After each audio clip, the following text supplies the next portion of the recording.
रायगडच्या पालकमंत्री पदावरून महायुतीत मोठा वाद निर्माण झाला असून कर्जत विधानसभा मतदारसंघाचे शिवसेनेचे आमदार महेंद्र थोरवे यांनी मुख्यमंत्री देवेंद्र फडणवीस यांच्यावर थेट नाराजी व्यक्त केली आहे। पालकमंत्री पदावरून शिवसेनेत नाराजीचा सूर वाढला असून महायुतीत तणाव वाढत चाललाय। उद्धव ठाकरे मुख्यमंत्री असताना आदिती तटकरे यांना पालकमंत्रीपद दिलं गेलं होतं। आता मात्र भाजप सरकार असूनही शिवसेनेच्या आमदारांना पद मिळत नाही हे दुर्दैव आहे असं ते म्हणाले।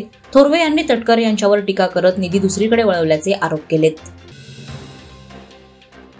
मुरुड कोर्लई समुद्र किनाऱ्यावरील संशयित पाकिस्तानी बोट प्रकरणावर पडदा पडला असला तरी रायगडच्या सागरी सुरक्षेबाबत अनेक प्रश्न उभे राहिलेत।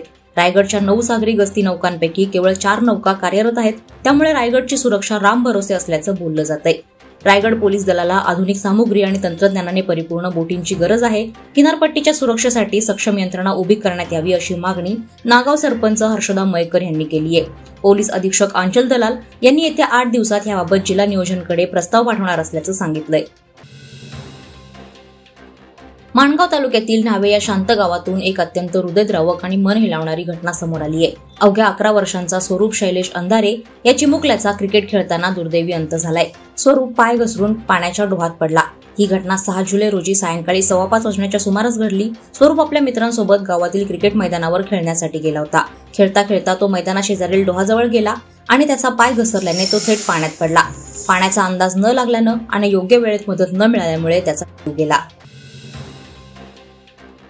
ग्रुप ग्रामपंचायत चौकच्या उपसरपंचपदी भाजपच्या पूजा जगदीश हातमोडे यांची बिनविरोध निवड झाल्यानं त्यांच्यावर अभिनंदनाचा वर्षाव होतोय। खालापूर तालुक्यातील सर्वात मोठी ग्रामपंचायत म्हणून चौक ग्रामपंचायतीचा उल्लेख होतो। राजकारण, अर्थकारण आणि विकासाच्या मार्गावर असलेली ही ग्रामपंचायत आहे। उपसरपंच सुभाष पवार यांनी राजीनामा दिल्यानं रिक्त झालेल्या पदाची निवडणूक सरपंच रितू डोंबरे यांच्या अध्यक्षतेखाली झाली। 17 सदस्य असलेली ग्रामपंचायतमध्ये पूजा हातमोडे यांचा एकमेव अर्ज दाखल झाला, त्यामुळे त्यांची बिनविरोध निवड झाल्याचं जाहीर झालं। खालापूर नगरपंचायत हद्दीत काम, नोकरी, व्यवसाय करणारे सामान्य नागरिक शांततेत राहतात, त्यामुळे सामाजिक सलोखा राखण्यात मदत होते। मात्र या हद्दीतील दांडवाडी येथे अवैध दारू विक्री होते असा आरोप येथील महिला मंडळाने केला असून दारू विक्रेत्यांमुळे स्थानिक ग्रामस्थांना त्रास होतोय, त्यामुळे गावातील शांतता भंग होत असते। अवैध दारू विकणाऱ्यांपासून त्रास होत असल्याचा आरोप महिला मंडळाने करून खालापूर पोलिसांना कारवाई करण्याचं निवेदन दिलंय। पाऊस, वातावरणातील बदल, मच्छरांचा प्रादुर्भाव वाढल्यानं उरणमध्ये संसर्गजन्य आजार वाढलेत। मलेरिया, ताप, सर्दी, खोकला, डोकेदुखी, डेंग्यू यांसारख्या आजारांनी उरणकरांना ग्रासलंय। रुग्ण प्राथमिक आरोग्य केंद्रात तसेच खासगी रुग्णालयात उपचार घेण्यासाठी गर्दी करत असल्याचे चित्र पाहायला मिळतंय।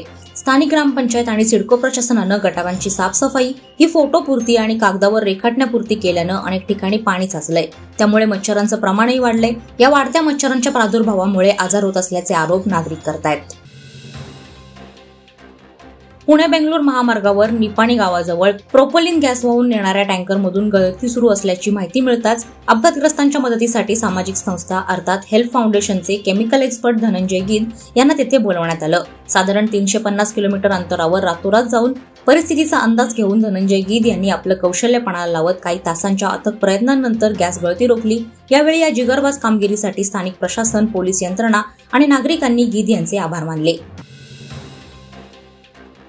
केंद्रीय पेट्रोलियम आणि नैसर्गिक वायू चेअरमन तथा रायगड रत्नागिरी लोकसभा खासदार सुनील तटकरे यांच्या 70व्या वाढदिवसानिमित्त रायगड जिल्हा राष्ट्रवादी काँग्रेस पार्टी यांच्या मार्फत माणगाव तालुक्यातील विद्यार्थ्यांना शालोपयोगी वस्तू आणि खाऊ वाटप करण्यात आला। यावेळी बोलताना राष्ट्रवादी युवक काँग्रेस जिल्हाध्यक्ष शादाब गैबी म्हणाले की खासदार सुनील तटकरे यांनी खऱ्या अर्थानं रायगड जिल्हा आणि संपूर्ण कोकणाचा विकासाच्या माध्यमातून कायापालट केलाय, त्यामुळे त्यांच्या वाढदिवसानिमित्त विद्यार्थ्यांना शिक्षणपूरक साहित्य वाटप करण्याचं कार्य करणं हे आम्ही आमचं भाग्य समजतो। ग्रामीण विभागातील रुग्णांसाठी उरणचे कोपरोली प्राथमिक आरोग्य केंद्र हे एकमेव रुग्णालय आहे।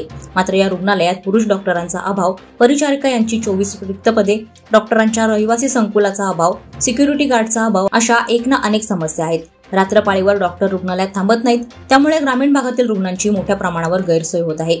उरणचे आमदार महेश बालदी यांनी या समस्यांचे निराकरण करण्यासाठी पुढाकार घ्यावा अशी मागणी ग्रामीण भागातील जनता आणि विशेष करून आदिवासी बांधव करतायत।